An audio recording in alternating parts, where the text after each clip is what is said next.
पूरी तरह नहीं बदल पाई है। क्या आपकी जिंदगी थोड़ी बहुत बदल गई होगी लेकिन पूरी तरह नहीं बदल पाई है? अगर आपको लग रहा है कि पूरी तरह नहीं बदल पाई है तो आज अभी इसी वक्त यहीं पर बैठे बैठे 15 मिनट भी नहीं लगेंगे, 10 मिनट भी नहीं लगेंगे, 5 मिनट भी नहीं लगेंगे, आपकी जिंदगी पूरी तरह बदल जाएगी यहीं बैठे बैठे। बोला आमीन। कितने लोग आनंदित हैं? यस, पढ़ें इस वचन को। हालेलुया। केवल इतना करो कि तुम्हारा चाल चलन मसीह के सुसमाचार के योग्य हो, कि चाहे मैं आकर तुम्हें देखूं चाहे ना भी आऊं, तुम्हारे विषय में यही सुनो कि तुम एक ही आत्मा में स्थिर रहो और एक चित्त होकर सुसमाचार के विश्वास के लिए परिश्रम करते रहो। बोला हालेलुया। जो लोग बढ़ना चाहते हैं लेकिन बढ़ नहीं पा रहे, प्रभु में बहुत आनंदित रहना चाहते हैं लेकिन आनंद उनके पास कहीं दूर चला गया है, अपने आनंद को खोज रहे हैं, प्रभु में हैं, प्रार्थना करते हैं, चर्च भी आते हैं, लेकिन पूरी तरह से उनको नहीं लगता कि मेरी जिंदगी बदल गई है। तो आज ये वचन उन लोगों के लिए है। फिर से स्क्रीन पर बड़ा कर। केवल इतना करो कि तुम्हारा चाल चलन मसीह के सुसमाचार के योग्य हो।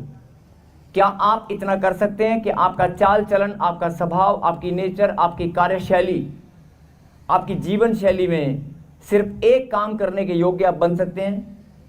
क्या आप सुसमाचार सुना सकते हैं? कई लोग बोलते हैं कि मैं प्रभु में हूं 15 साल से, 20 साल से, लेकिन मुझे बच्चा नहीं मिला, मेरा घर नहीं बना। प्रभु में हूं, मैं परमेश्वर में हूं, मैं बाइबल रोज पढ़ता हूं 10 साल से, मेरे घर वाला जेल में है, मेरे बच्चा, मेरा भाई कोर्ट में अभी केस चल रहा है, अभी ये हो रहा है, अभी वो, अभी जो भी आपकी समस्याएं हैं, प्रॉब्लम है, लेकिन आपके मन में ये सवाल है कि अभी मेरी जिंदगी पूरी तरह नहीं बदली है। तो ऐसे लोगों को परमेश्वर आज समझाना चाहते हैं कि भले ही तू लंबी प्रार्थना नहीं कर सकता, आपने वाचा बांधी थी कि मैं 2.5 घंटे 3 घंटे प्रार्थना में बैठूंगा, आपने वाचा बांधी थी, आपने वायदा किया था कि मैं बाइबल रोज पढ़ूंगा, बाइबल पढ़ते ही आपको नींद आती है, आप प्रार्थना में कमजोर हो गए हैं।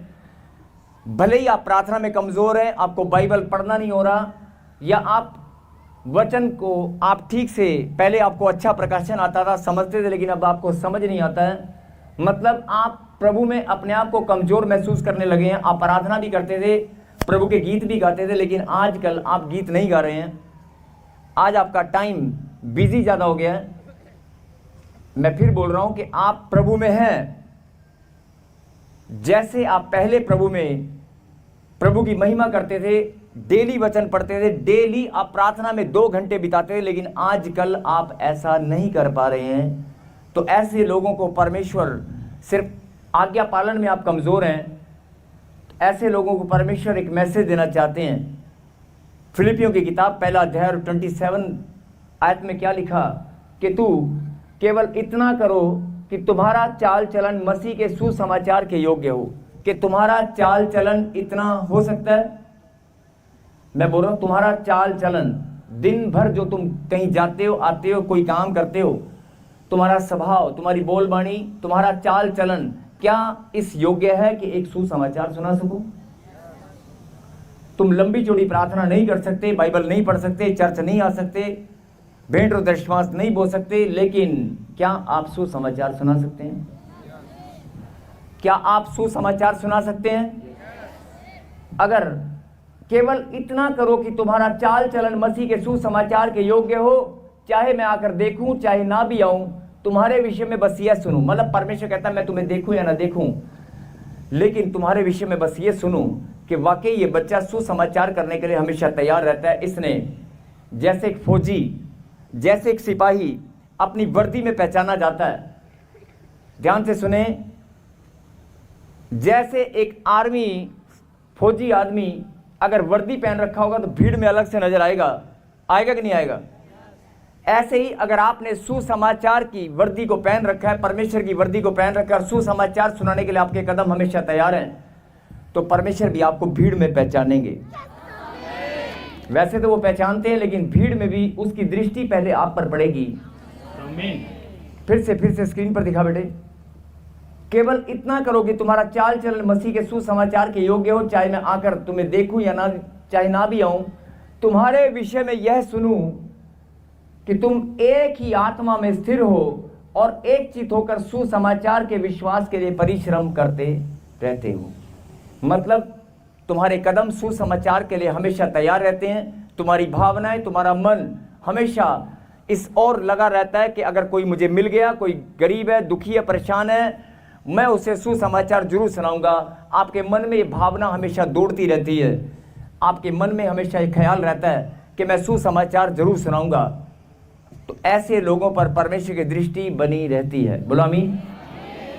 क्या आपको ये बात पर विश्वास है? क्या आपको इस बात पर यकीन है? तो मैं फिर बोल रहा हूं कि ये परमेश्वर ने वचन आपके लिए भेजा कि कोई बात नहीं, फिर से तू प्रार्थना में मजबूत बनेगा, फिर से मेरा बल तेरे पास आएगा, फिर से मेरी दया का तू पात्र बनेगा। लेकिन अगर तू अपने आप को कमजोर समझ रहा है तो एक फैसला कर, उस वर्दी को पहन ले, उस वर्दी को पहन ले जो सुसमाचार सुनाने के लिए तैयार होना पड़ता है। आप पहन लें और सुसमाचार सुनाने के लिए अपने कदमों को निकाल लें। अगर आपने ये फैसला कर लिया तो आगे पढ़ें तो क्या होने वाला है। और एक और पढ़ें,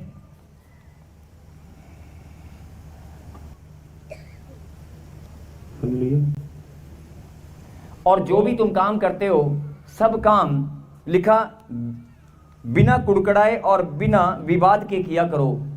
ये लाइन परमेश्वर ने आपके लिए भेजी है कि बहुत सारे लोग काम तो करते हैं, सुसमाचार भी सुनाते हैं, प्रार्थना भी करते हैं, लेकिन कुड़कड़ाहट और विवाद आपको घेर कर रखते हैं। अगर आपको कोई भी काम करना है तो बिना कुड़कड़ाहट के और बिना विवाद के किया करो।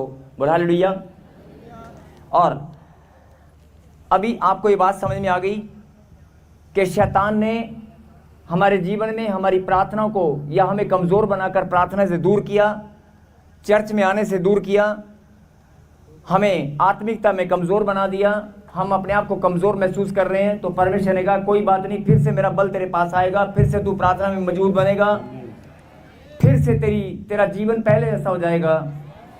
अपने आप को कमज़ोर मत समझ, केवल एक काम कर, सुसमाचार सुनाने के लिए तू वस्त्र पहन ले, उस वर्दी को पहन ले। जैसी आत्मा में जैसी तू सुसमाचार सुनाने के लिए तैयार होगा, मेरी दृष्टि तुझ पर पड़ेगी। संगति करते वक्त अगर हजारों की तादाद में संगति लोग कर रहे हैं, हजारों की तादाद में संगति कर रहे हैं, तो कोई एक जन रो रहा है, एक जन प्रार्थना कर रहा है, अपनी प्रभु से बात कर रहा है, लेकिन किसी और पर उसकी दृष्टि पड़े ना पड़े, लेकिन पहले जिसने फैसला किया कि मैं सुसमाचार सुनाऊंगा, पवित्र आत्मा की दृष्टि उस पर सबसे पहले पड़ती है। आपका चाल चलन सुसमाचार सुनाने के योग्य हो। बोलो आमीन। और क्या ये बात आपको समझ में आ गई है? अगर ये बात आपको समझ में आ गई है तो मैं चाहता हूं कि आप, ये गीत वाले भाई पीछे आप, अगर आपको ये बात समझ में आ गई है तो क्या आप फैसला कर सकते हैं कि मैं सुसमाचार सुनाने के लिए हमेशा तैयार रहूंगा? भले गांठ है, गिल्टी है, पथरी है, रसोली है, डॉक्टर ने जवाब दे दिया किडनी फेलियर हो चुका है, बच्चे, डॉक्टर ने बोल दिया कभी बच्चे नहीं होंगे, डॉक्टर ने बोल दिया है तेरी जिंदगी हमेशा दवाइयों पर चलेगी, तेरे पास पैसे नहीं है, तेरा मकान नहीं बन पा रहा, तेरे पास नौकरी नहीं है, समाज में इज्जत नहीं है। ऐसे लोगों को परमेश्वर फिर से यही बात समझाना चाहते हैं, कोई बात नहीं। अगर तू इतने बड़े दुख में घूम रहा है, इतनी टेंशन में तू घूम रहा है, तो कहां से प्रार्थना होगी? मैं भी ये बात जानता हूं, तू नहीं कर पाएगा, तू कमजोर बन जाएगा। लेकिन तू ये फैसला कर सकता है कि मैं सुसमाचार सुनाऊंगा। अगर तू ये फैसला कर सकता है कि मैं सुसमाचार सुनाऊंगा, क्या आप फैसला कर सकते हैं? तो मेरी दृष्टि तुझ पर पड़ेगी और तेरा जीवन पहले जैसा हो जाएगा। बोलो आमीन। और अगर ये फैसला आप कर चुके हैं, फिर से इस वचन को लगा एक बार दोबारा,